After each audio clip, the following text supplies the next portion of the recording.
एक कहानी ऐसी भी प्रवीण के साथ। कहते हैं कि जहां एक नेगेटिव एनर्जी होती है वहां और भी कई सारी नेगेटिव एनर्जीज अपने आप चली आती हैं। और कुछ ऐसा ही हुआ हमारी आज की कहानी में।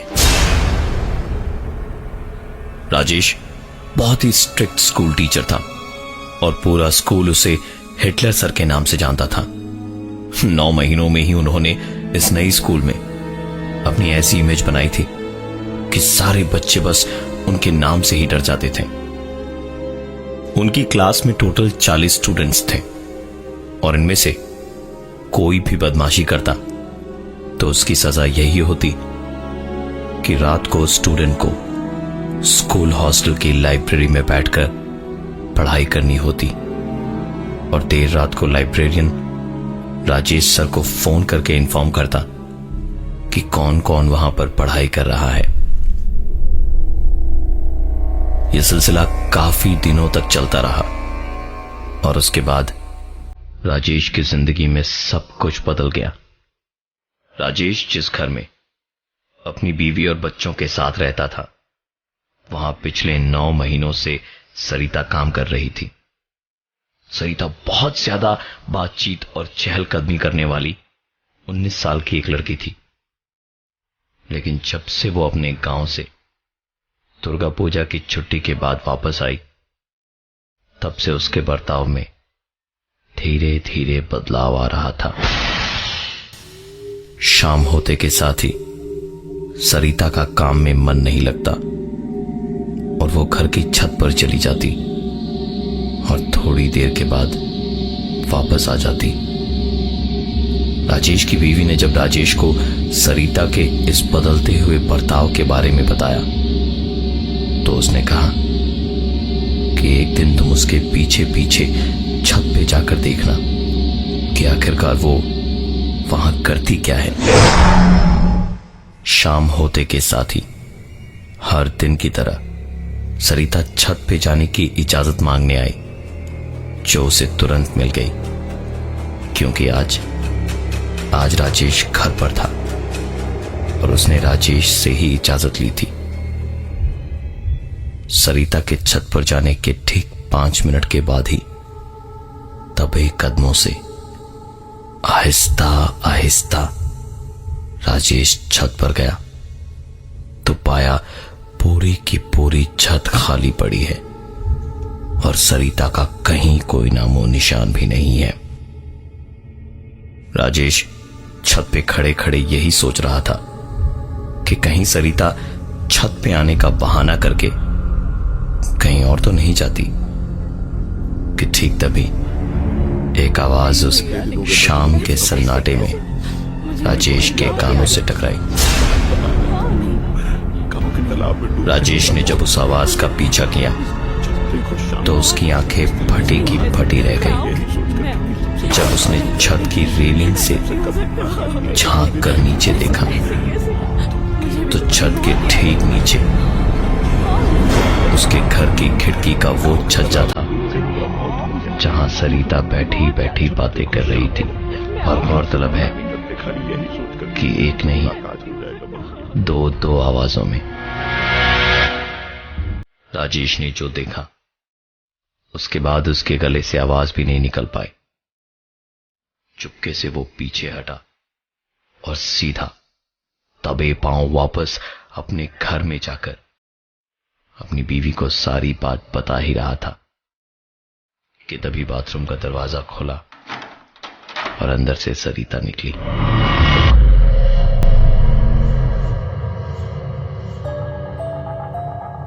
एक कहानी ऐसी भी प्रवीण के साथ। राजेश बहुत ही स्ट्रिक्ट स्कूल टीचर था जिसका अंदाजा उनकी क्लास के 40 स्टूडेंट्स को उनके स्कूल के ज्वाइन करने के 9 महीनों में ही लग गया था।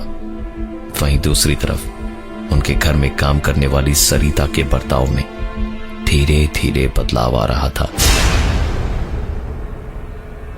राजेश ने सरिता को अपने घर की छत पे एक ऐसी जगह देखा कि वहां से दबे पांव वापस अपने घर की ओर भागा और अपनी बीवी को सरिता की बात बता ही रहा था कि सरिता बाथरूम से बाहर निकली।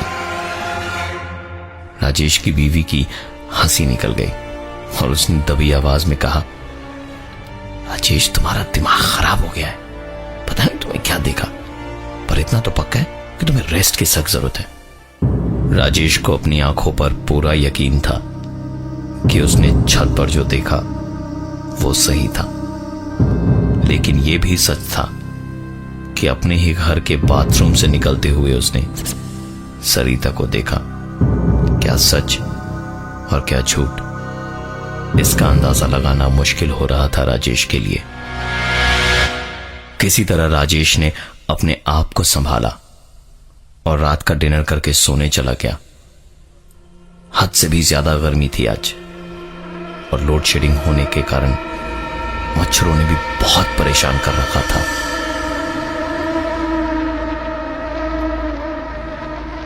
राजेश अपने कमरे से निकलकर हॉल में गया और फ्रिज से पानी निकालकर पी ही रहा था कि बालकनी में उसे हल्का धुआं दिखाई दिया। इस बार राजेश कोई भी गलती नहीं करना चाहता था। उसने दूर से ही देखा कि वहां सरिता बैठी हुई है और उसने एक बीड़ी जला रखी है। इससे पहले कि राजेश उसके पास जाता, कमरे में रखा उसका फोन बजा। इतनी रात का कौन हो सकता है, यह सोचकर उसने सरिता की बात पीछे छोड़कर अपने कमरे में जाकर अपना मोबाइल चेक किया। कॉल स्कूल की लाइब्रेरी से था। फोन उठाया तो सामने से एक आवाज आई, सर, रोल नंबर 41। और इतना कहते के साथ ही फोन कट गया। राजेश ने दोबारा स्कूल की लाइब्रेरी के नंबर पर फोन किया तो किसी ने भी उस तरफ से फोन नहीं उठाया। राजेश जब वापस कमरे से बाहर निकलकर बालकनी की तरफ गया तो सरिता वहां नहीं थी। राजेश ने पूरे घर में फोन के टॉर्च की रोशनी में सरिता को ढूंढा और वो कहीं नहीं मिली। न जाने राजेश को क्या सूझा कि वो रात के इस पहर तुरंत छत पर गया और चारों तरफ ढूंढने के बाद भी जब वो नहीं मिली तो उसने छत की रेलिंग से झुककर अपने घर की बालकनी में देखा तो पाया कि सरिता वहीं बैठी है और कुछ बड़बड़ा रही है। राजेश दौड़ता हुआ वापस अपने घर में आ गया तो पाया कि सरिता वाकई बालकनी में बैठी है। उसने चिल्लाते हुए कहा, सरिता ये क्या हो रहा है? तुम कभी इधर कभी उधर नजर आ रही हो, क्यों पागल बना रही हो मुझे? राजेश को उसके सवाल का जवाब मिला, लेकिन एक बदली हुई आवाज में, हे टीचर, हम दोनों को बात करनी थे, हम दोनों के बीच में मत आ, समझा?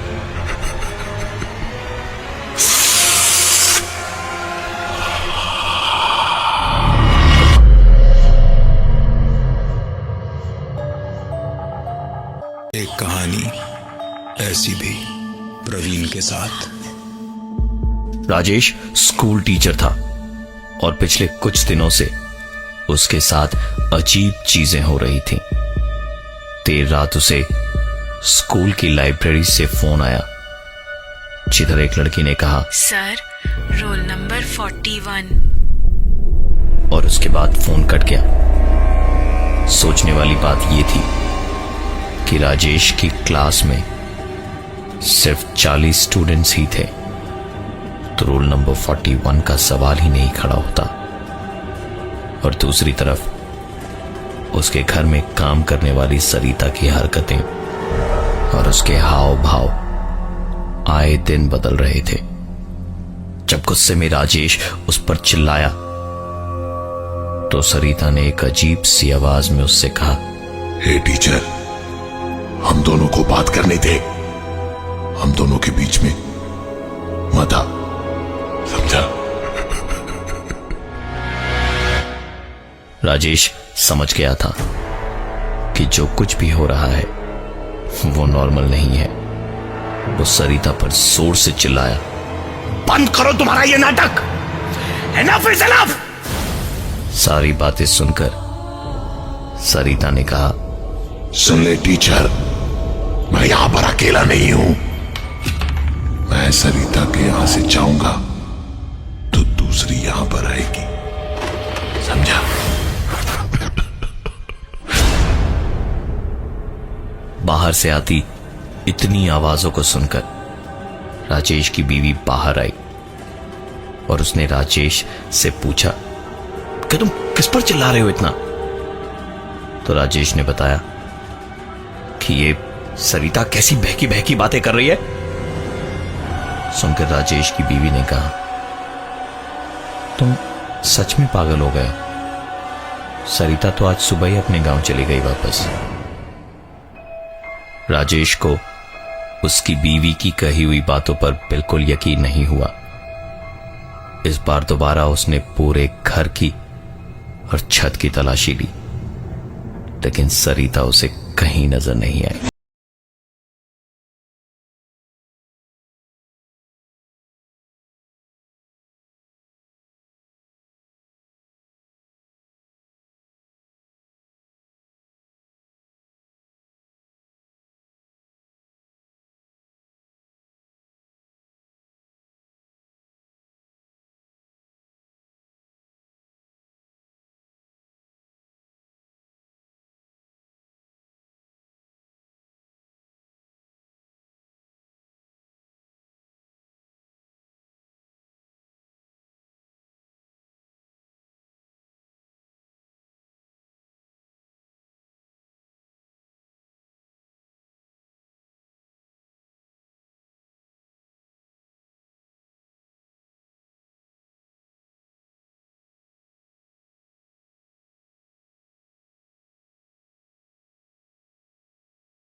उसने रोते रोते कहा, पिताजी बहुत अकेला हूं मैं वहां, आप लोगों की मुझे बहुत याद आती है।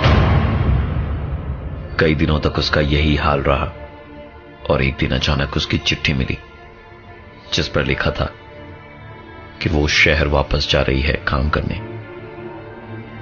कई दिनों से हमें ना तो उसकी कोई खबर मिली और ना ही हमने कोई खबर लेने की कोशिश की, और अभी एक दिन पहले देर शाम वो यहां वापस आई और तब से अनाप शनाप बके जा रही है। हमने गांव के एक मौलवी साहब को बुलाया है जो इस वक्त अंदर ही हैं। कमरे के अंदर घुसकर जो देखा वो नजारा देखने लायक था। बता कौन है तू? मैं नवीन, इसका भाई। ये तालाब के पास आई थी तो मैं उसके पीछे पीछे यहां तक आ गया और अब अपने परिवार वालों के साथ मैं यही रहूंगा। जैसे ही सरिता की नजर राजेश पर गई, उसने मुस्कुराते हुए इतना ही कहा, टीचर, रोल नंबर 41 का कॉल आया।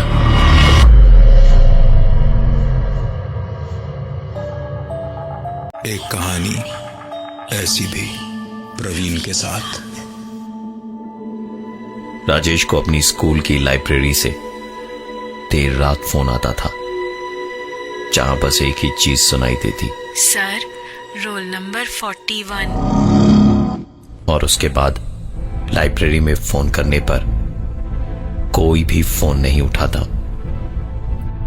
दूसरी तरफ राजेश के घर में काम करने वाली सरिता के बर्ताव में धीरे धीरे बदलाव आया और एक दिन अचानक वो वापस अपने गांव चली गई।